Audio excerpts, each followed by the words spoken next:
Hello guys, welcome to my another video. আর আজকে হচ্ছে আমার ঠাম্মার শ্রাদ্ধ, তো সেই নিয়ে সবাই খুব ব্যস্ত। সেটা নিয়েই আজকের ভিডিওটা আমি শুরু করলাম। তো চলো দেখা যাক। আমি কি কই, এটা কিন্তু আলাদাই, এটা কেন দিবি না? ও হ্যাঁ, তাহলে কোটা রাখা আছে।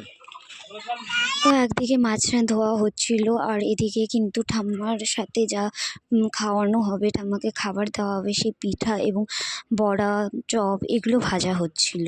এবং তার মধ্যেই রাঁধুনিরা চলে এসেছিলো এবং রাঁধুনিদের এখানে আসলাম।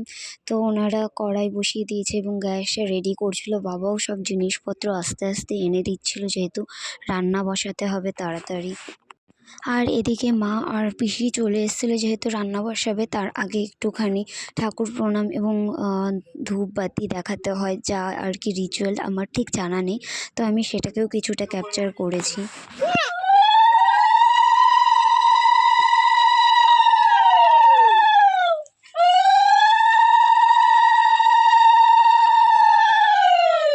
এদিকে রান্নার ওখানকার কাজ কমপ্লিট হয়ে যাওয়ার পরে আমরা সবাই চলে আসলাম বাড়ির ভেতরে। যেহেতু ঠাম্মার শ্রাদ্ধ উপলক্ষে রামায়ণ গান দেওয়া হবে, যেহেতু ঠাম্মা রামায়ণ গান শুনতে পছন্দ করতো, তার জন্য কিন্তু আমরা এখানে চলে আসলাম এবং তাদের জোগাড় যন্ত্র করতে শুরু করে দিলাম। আর এদিকে তারপরে কিন্তু রামায়ণ গানের লোকজন চলে এসছে এবং তারা বসেছে আসরে, এবং আমরা এদিকে কিন্তু ঠাম্মার ছবিটাও সামনে বসিয়ে দিয়েছিলাম।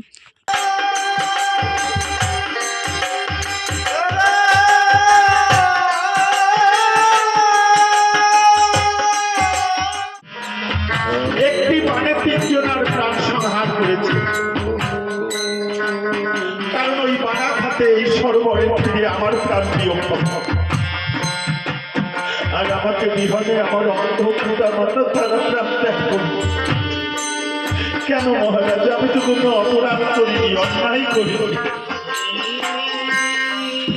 রাজা দশরথ বললেন, হে মণিপুত্র, তুমি আমায় অভিসম্পদ করো, আমি যেন ভস্ম হয়ে যাই।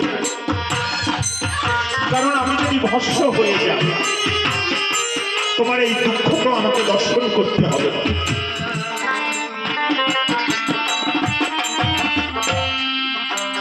আবার মনে মনে চিন্তা করছি, না, আমি তো সিন্ধুর সম্মুখে দাঁড়িয়ে সত্যে আবদ্ধ হয়েছি, আমি যাব।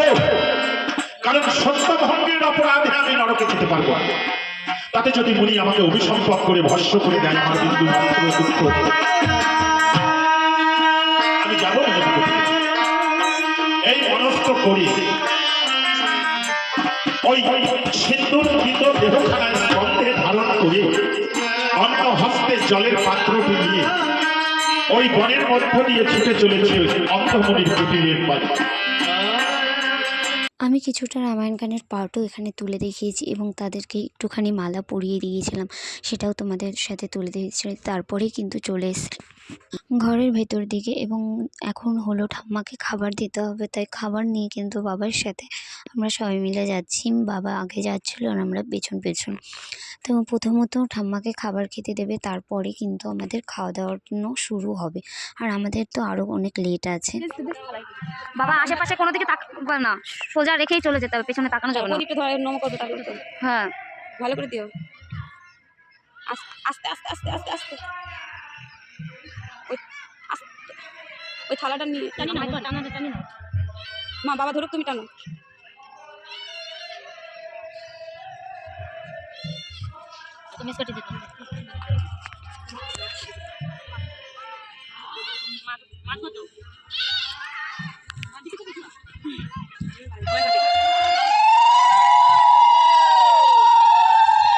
ওদিকে খাবার দিয়ে আসতেই এদিকে দেখলাম জিজুরা কাজ শুরু করে দিয়েছে। এদিকে বসার জায়গাগুলো ঠিকঠাক করছে, টেবিল মুছে দিচ্ছিল। তারপরেই সবাই মিলে ঠাম্মার সামনে শ্রদ্ধাঞ্জলি দিচ্ছিলাম এবং সবাই ঠাম্মার আত্মার শান্তি কামনা করছিলাম।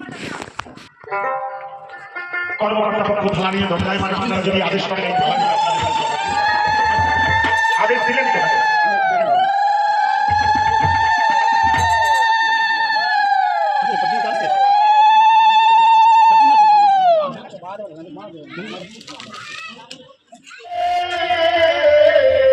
রাজা দশরথ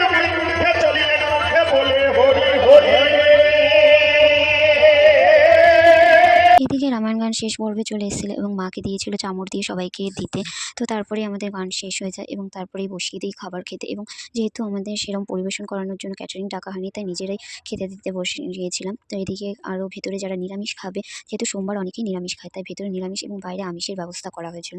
তো আমার বন্ধু এবং সোমবারে বেশিরভাগ মানুষই কিন্তু নিরামিষ খায়, তাই নিরামিষের ব্যবস্থাটা করতে হলো আমাদের। আচ্ছা আমার একটু জোরে বলো।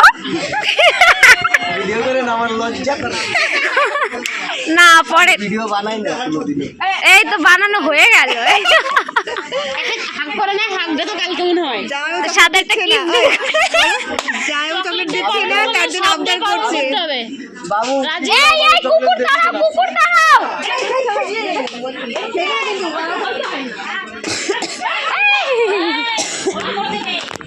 তো এভাবেই আমাদের আজকের দিনটা শেষ হলো। তো তোমরা সবাই কমেন্ট করো এবং আমার ঠাম্মার আত্মার শান্তি কামনা করো। আজকের মতো এতটুকুই, দেখা হচ্ছে আমার তৃতীয় ব্লগে। টাটা।